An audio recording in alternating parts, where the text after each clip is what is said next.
dengan tema Activity Based Management. Sebelumnya kami perkenalkan diri. Nama saya Justinus Maria Cidelakus. Saya Nasya Malela. Saya Nur Jaita Parera. Saya Bedi Rambuata Jawa. Saya Safina Tikaruhi. Saya Sofia Natar. Saya Wulandita Artopunama. Saya Teli Tefnai. Selamat menyaksikan. Baik, saya akan menjelaskan Activity Based Management.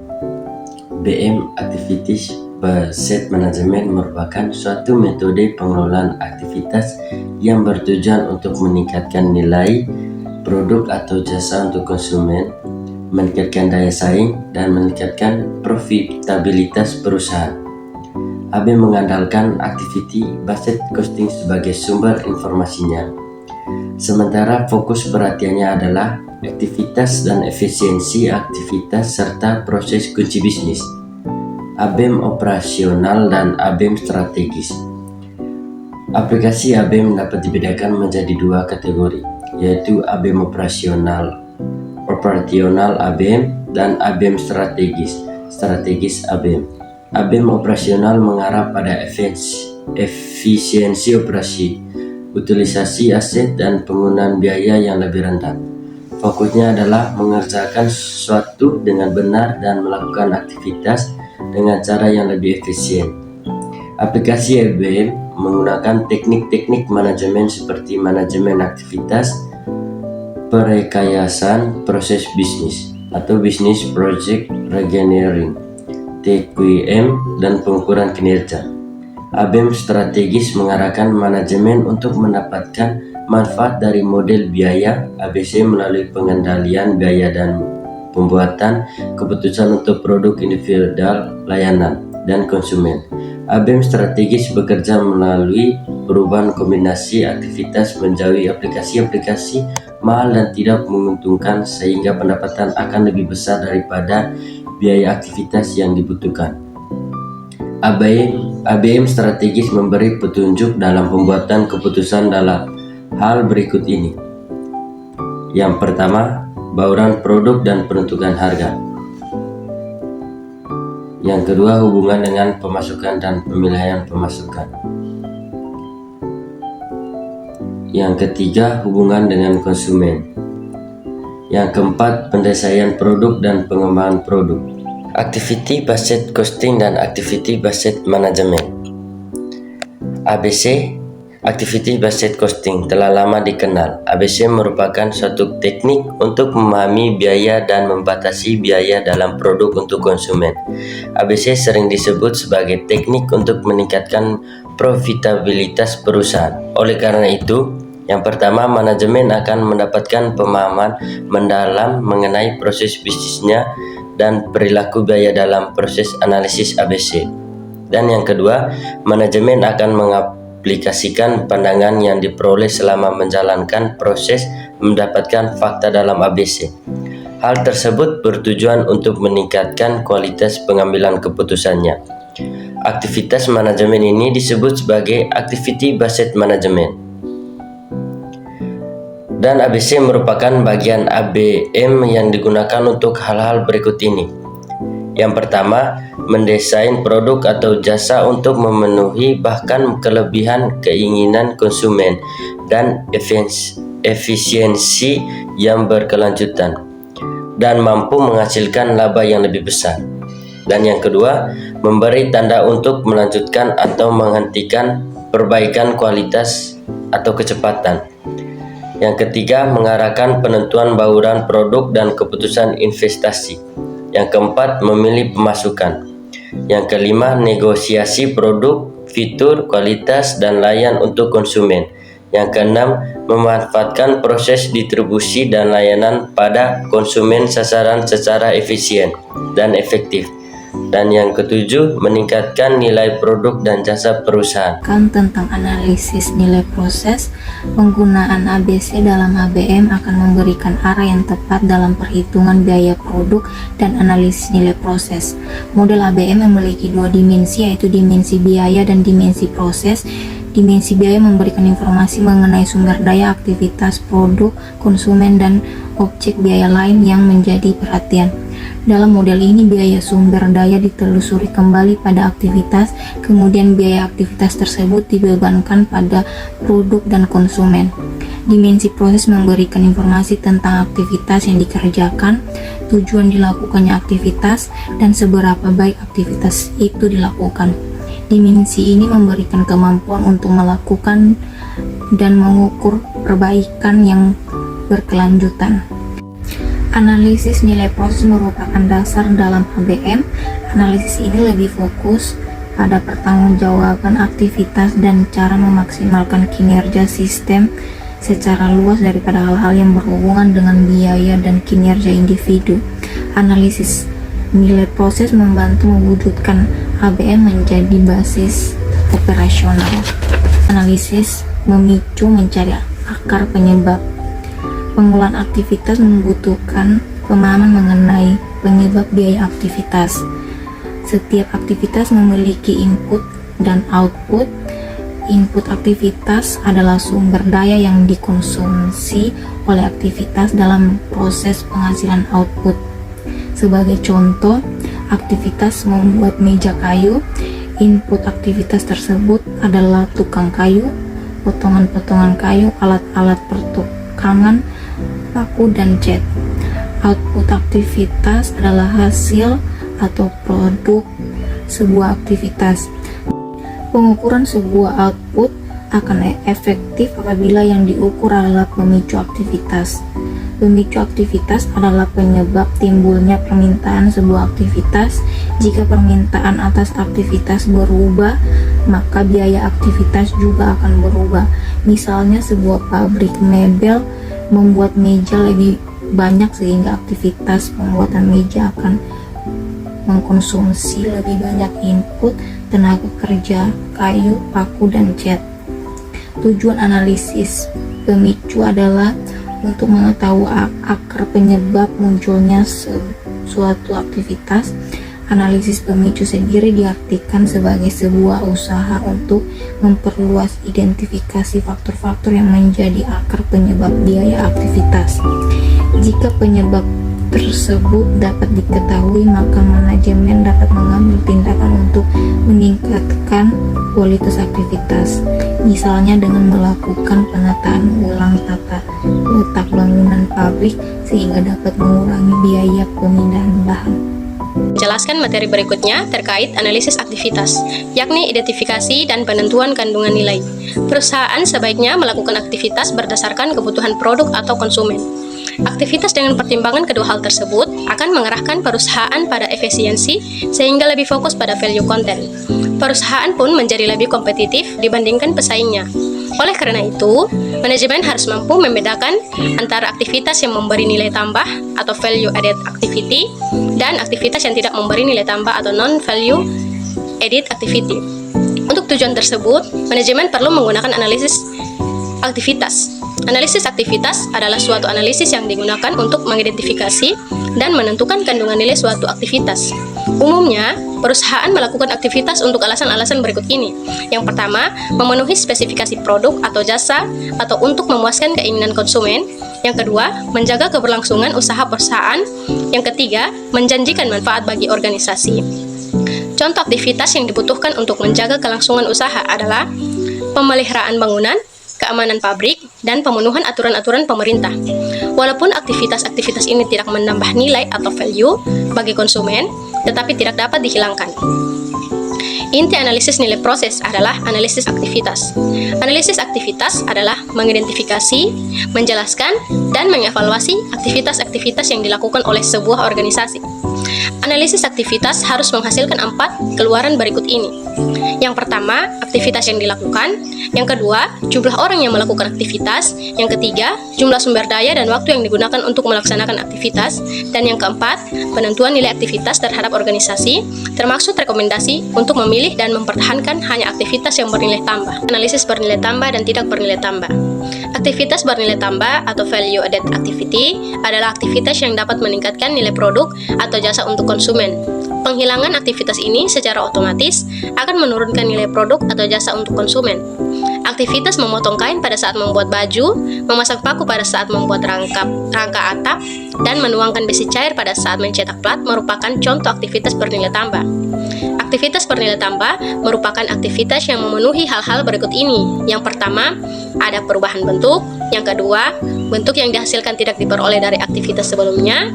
Yang ketiga, aktivitas lain menjadi dapat dilakukan. Yang keempat, untuk memenuhi permintaan atau harapan konsumen. Yang kelima, mendorong pembelian material atau komponen produk. Yang keenam, berkontribusi terhadap kepuasan konsumen. Yang ketujuh, salah satu langkah penting dalam proses bisnis. Yang kedelapan, untuk memecahkan atau menghilangkan masalah kualitas. Dan yang kesembilan, dilakukan atas permintaan konsumen atau memuaskan mereka. Aktivitas bernilai tambah merupakan aktivitas yang harus dijaga dalam bisnis. Aktivitas tidak bernilai tambah.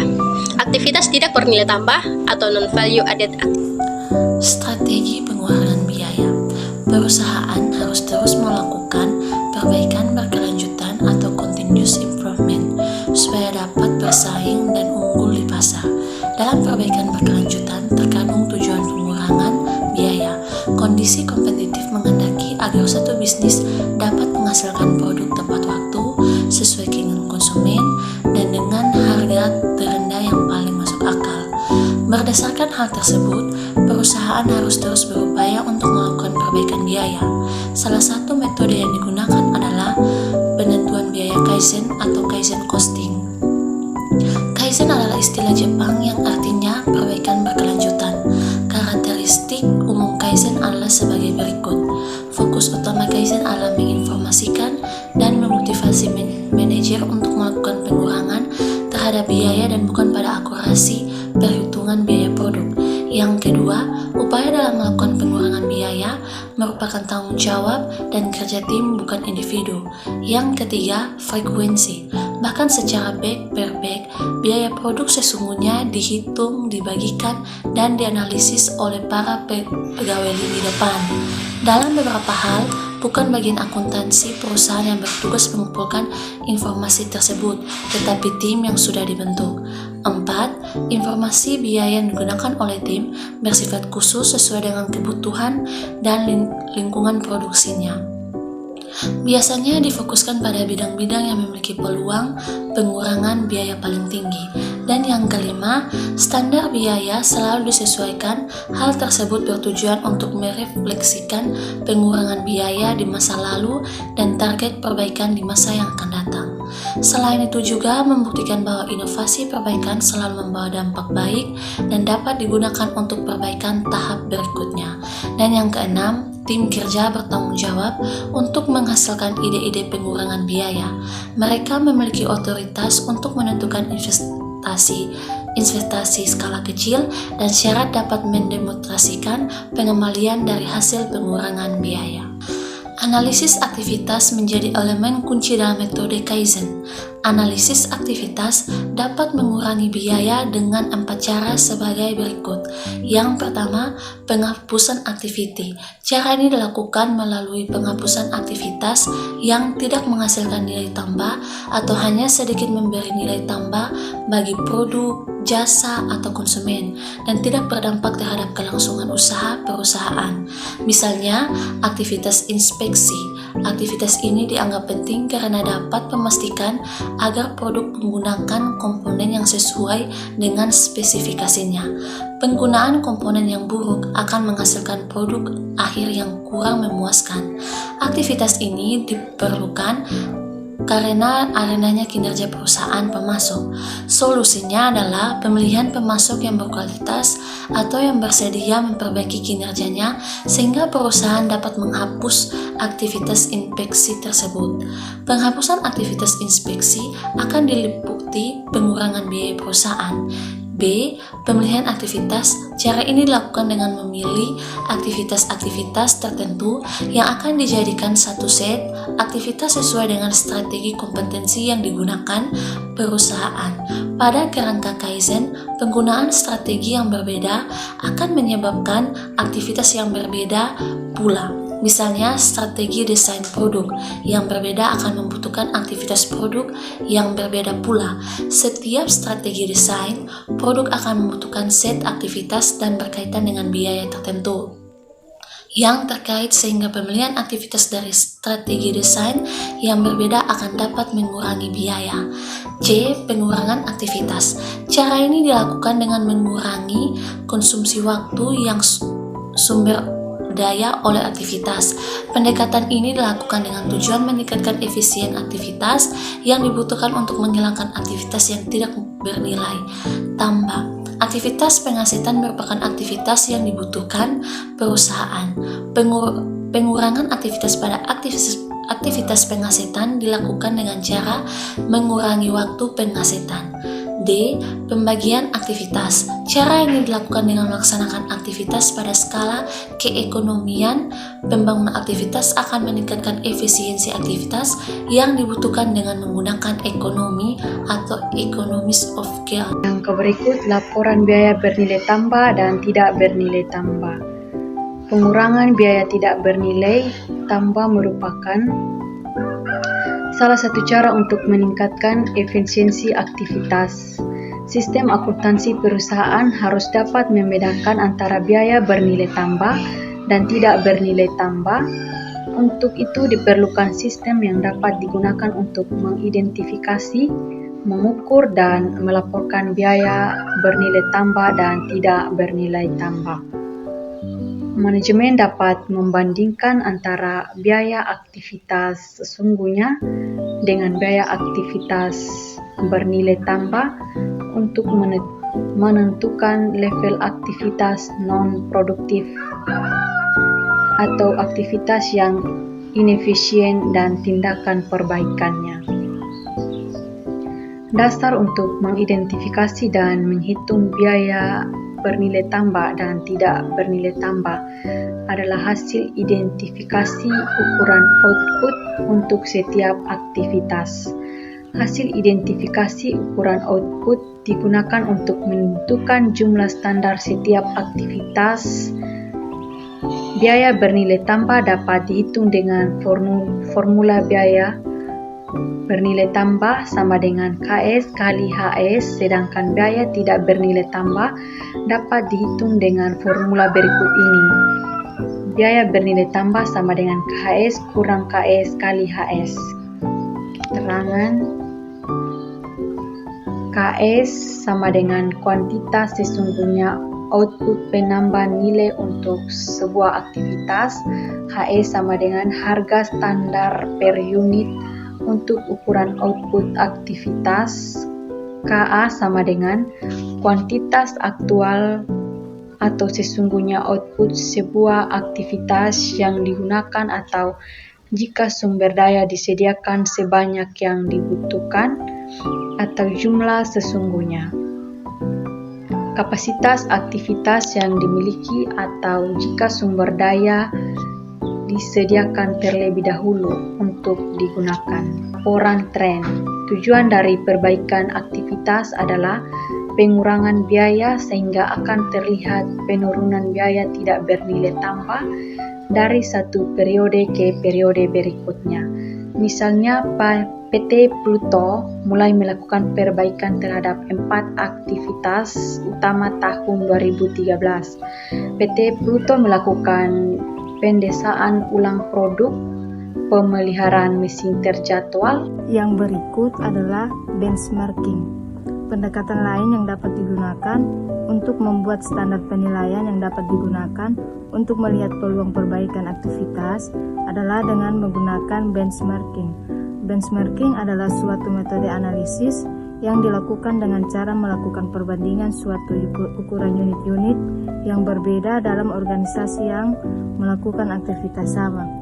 Unit dengan kinerja aktivitas terbaik digunakan sebagai standar bagi unit lain. Unit tersebut kemudian membagi informasi pada unit lain bagaimana mereka mencapai hasil terbaik tersebut.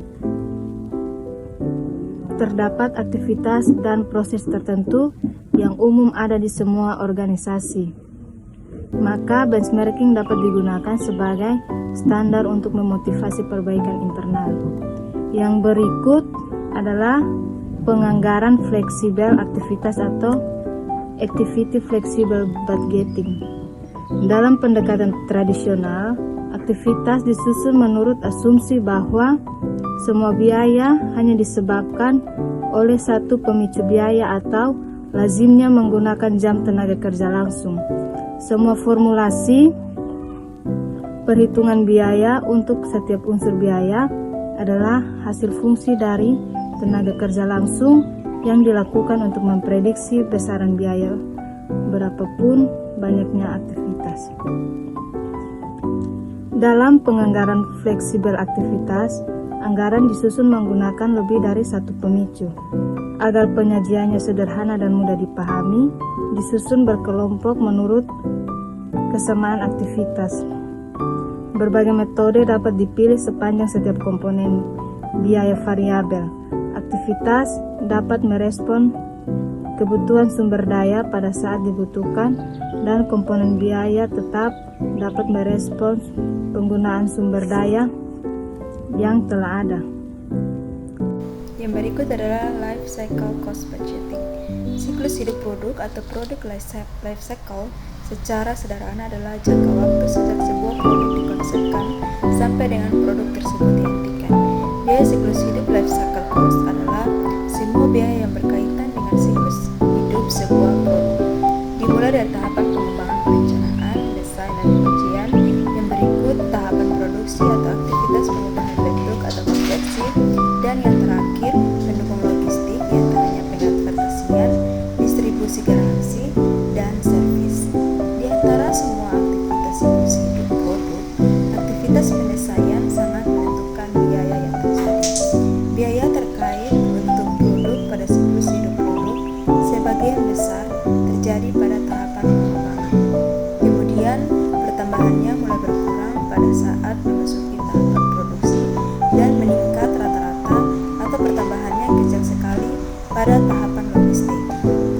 Untuk memanfaatkan peluang pengurangan biaya produk dalam tahapan pengembangan, ahli desain produk harus memiliki model biaya yang akurat, termaksud biaya yang komponen-komponen metode, biaya untuk menjaga keberlangsungan produk atau produk sustaining, dan mereka harus bekerja berdasarkan penentuan biaya target atau target costing yang ketat.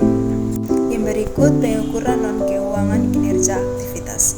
Kinerja tidak selalu hanya dapat diukur dari aspek keuangannya saja. Dalam sistem akuntansi, pertanggungjawaban akuntansi kontemporer, pengukuran dan keuangan untuk kinerja juga memiliki peran penting. Pada lingkungan bisnis tradisional yang relatif stabil, kinerja diukur dengan membandingkan antara hasil yang sesungguhnya dengan standar yang telah ditentukan sebelumnya. Saat ini, lingkungan bisnis begitu turbulen sehingga pengendalian operasional harus lebih cepat merespon atau action suatu kejadian, bahkan sebisa mungkin harus sudah bereaksi sebelum terjadinya suatu kondisi. Untuk mencapai tujuan perubahan berkelanjutan, maka peran pekerja dalam kinerja aktivitas harus ditingkatkan. Salah satu cara untuk meningkatkan peran pekerja adalah pengukuran kinerja operasional. Pengukuran kinerja berfokus pada ukuran fisik kinerja. Aktivitas para pekerja berkaitan langsung dengan ukuran-ukuran operasional. Selain itu, ukuran kinerja operasional harus berkaitan dengan 3 dimensi kerja aktivitas, yaitu yang pertama efisiensi, yang kedua kualitas, dan yang ketiga waktu. Pengukuran efisiensi. Kinerja efisiensi diukur dengan membandingkan antara output yang dihasilkan dengan input yang dipergunakan. Pada pengukuran kinerja operasional, lazimnya output untuk proses produksi diukur dalam satuan unit produksi. Satuan ukuran sangat tergantung pada aktivitas yang diukur. Ukuran aktivitas penerimaan, misalnya, dapat diukur dengan banyaknya jumlah penerimaan. Tujuan pengukurannya adalah untuk meningkatkan produktivitas aktivitas penerimaan. Hal ini dapat dicapai, misalnya dengan mengurangi jumlah penerimaan barang untuk jumlah pembelian barang yang sama, atau dengan jumlah penerimaan barang yang sama untuk jumlah pembelian yang lebih banyak. Pengukuran kualitas. Kualitas produk atau jasa secara operasional dapat didefinisi sebagai pemenuhan harapan atau bahkan melebihi harapan konsumen. Ukuran operasional kualitas sangat ditentukan oleh jenis aktivitas atau proses dan input yang digunakan. Pada proses produksi dengan produk barang jadi atau komponen, ukuran operasional yang dapat digunakan misalnya jumlah unit cacat. Jumlah unit cacat dibagi unit total yang diproduksi. Persentase kegagalan eksternal dan banyaknya bahan sisa dibagi jumlah bahan digunakan. Pengukuran kinerja kualitas dimaksudkan untuk mendapatkan informasi guna mencapai kualitas total, yaitu cacat nol atau zero defect. Cacat nol adalah kinerja aktivitas tanpa kesalahan. Tujuan pengukuran ini adalah untuk mengetahui perkembangan kualitas yang dicapai perusahaan dan memberikan motivasi kepada para pekerjanya. Pengukuran waktu. Terdapat dua karakteristik yang berkaitan dengan kinerja waktu, yaitu keandalan atau reliability dan daya tanggap atau responsiveness. Keandalan berarti ketepatan waktu output dari aktivitas dapat disampaikan pada konsumennya. Ini dapat diartikan sebagai kemampuan memenuhi waktu pengiriman yang dijanjikan. Daya tanggap mengukur lama waktu tunggu yang dibutuhkan untuk menghasilkan output yang dibutuhkan. Tujuannya adalah untuk mengurangi waktu tunggu. Daya tanggap merefleksikan kemampuan perusahaan merespon permintaan konsumen. Terdapat dua ukuran operasional untuk mengukur daya tanggap, yaitu waktu siklus dan kecepatan. Waktu siklus adalah lamanya waktu yang dibutuhkan untuk menghasilkan satu unit output dari aktivitas. Pada industri manufaktur, waktu siklus adalah waktu yang dibutuhkan untuk menghasilkan satu unit produk. Kecepatan adalah jumlah unit yang dapat dihasilkan dalam satu waktu periode waktu yang ditentukan. Kedua pengukuran tersebut penting untuk pengukuran operasional karena menekankan pada kemampuan ketepatan waktu. Untuk merangsang manajer operasional dalam mengurangi waktu siklus dan meningkatkan kecepatan, seringkali digunakan pemberian insentif. Salah satu cara untuk mencapai tujuan ini adalah dengan mengaitkan waktu siklus produksi dengan biaya produksi dan memberikan penghargaan kepada manajer operasional yang berhasil mengurangi biaya. Misalnya, biaya konversi di sebuah sel produksi dapat dibebankan ke produk dengan dasar banyaknya waktu yang dibutuhkan untuk melewati suatu sel produksi. Dengan menggunakan waktu produktif teoretis yang tersedia dalam satu kurun waktu, sebuah standar biaya bernilai tambah ditentukan dengan rumus sebagai berikut. Biaya standar per menit sama dengan biaya konversi pada sel dibagi jumlah menit tersedia.